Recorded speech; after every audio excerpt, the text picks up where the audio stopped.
writing the first nth elements of the sequence whose general term is given. Let me give you some examples.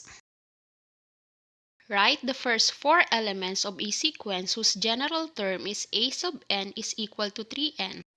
For the first term, substitute 1 to n so that we will have 3 times 1 is equal to 3. So 3 is the first term. By substitution, the second term will be 6, the third term will be 9, and the fourth term will be 12. So the first 4 elements of a sub n is equal to 3n are 3, 6, 9, and 12. By this time, let's have the first 5 elements of a sub n is equal to 2n minus 1. For the first element, substitute 1 to n so that will be 2 times 1 minus 1 is equal to 2 minus 1 which is equal to 1. So the first term is equal to 1. By substituting consecutive integers, the second term will be 3, third term will be 5, fourth term will be 7, and the fifth term will be 9. So, the first 5 elements of a sub n is equal to 2n minus 1 are 1, 3, 5, 7, and 9. How about the first 3 elements of a sub n is equal to n squared minus 5? By substituting 1 to n, we will have 1 minus 5 which is equal to negative 4. For the second term, since 2 squared is equal to 4, the working equation will be 4 minus 5 which is equal to negative 1. For the third term, that will be 3 squared minus 5 or 9 minus 5 which is equal to 4. The first 3 elements of a sub n is equal to n squared minus 5 are negative 4, negative 1, and 4. Let's now look for the first 3 elements of a sub n is equal to 5n squared minus 5. Since we're looking for the first term, substitute 1 to n, that will be 5 times 1 squared minus 5 which is equal to 5 times 1 minus 5 which is equal to 5 minus 5 and that is equal to 0. Following the same process, the second term will be 15 and the third term will be 40. The first 3 elements of a sub n is equal to 5n squared minus 5 are 0, 15, and 40.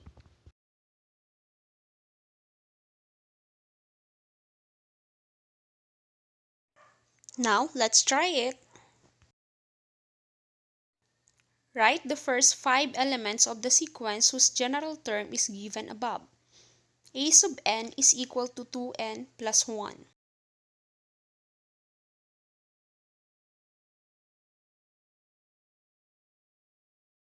Let's see if your answers are correct. The first 5 elements are 3, 5, 7, 9, and 11. How about the first 5 elements of a sub n is equal to 1 minus 3n?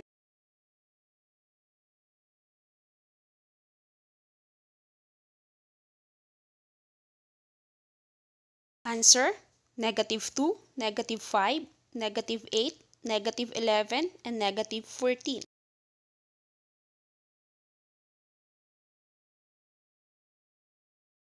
What are the first 5 elements of a sub n is equal to 5n plus 2?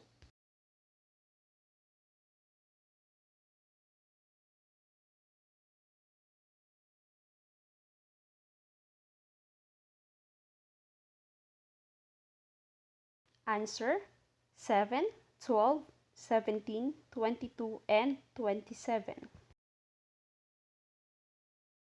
Write the first 5 elements of a sub n is equal to 6n minus 5.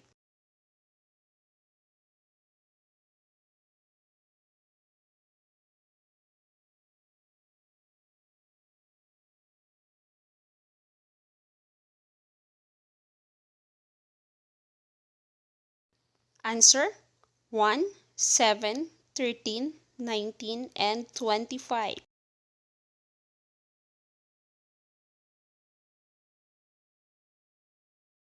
What are the first 5 elements of the sequence a sub n is equal to 4n minus 12?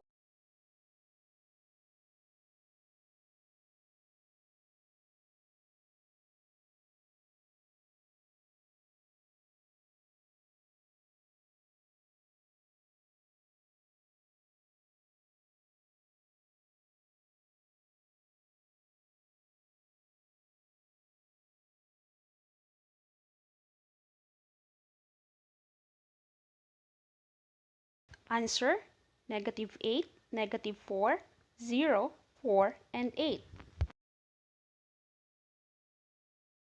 Want more? Try this. Write the first 4 elements of the sequence whose general term is given above. A sub n is equal to n squared minus 2.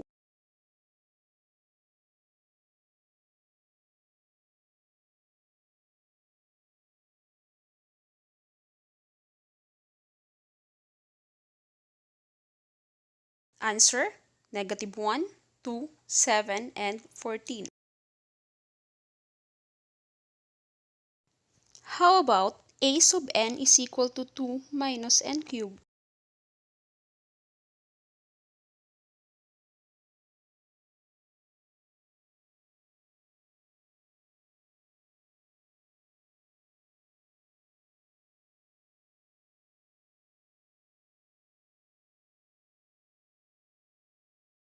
Answer, 1, negative 6, negative 25, and negative 62.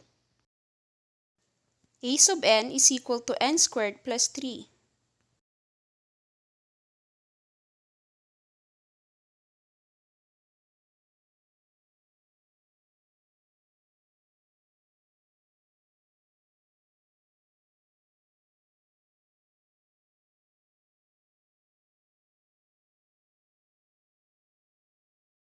Answer, 4, 7, 12, and 19.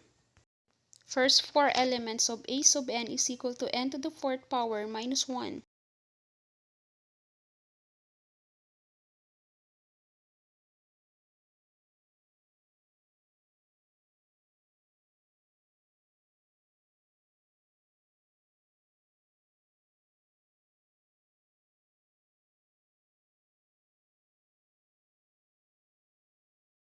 Answer, 0, 15, 80, and 255. The first 4 elements of a sub n is equal to n squared minus 8.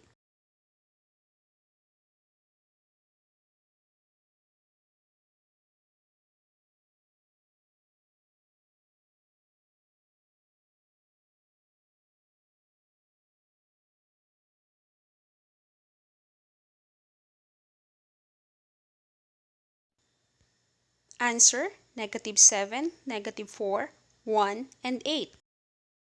Thanks for watching!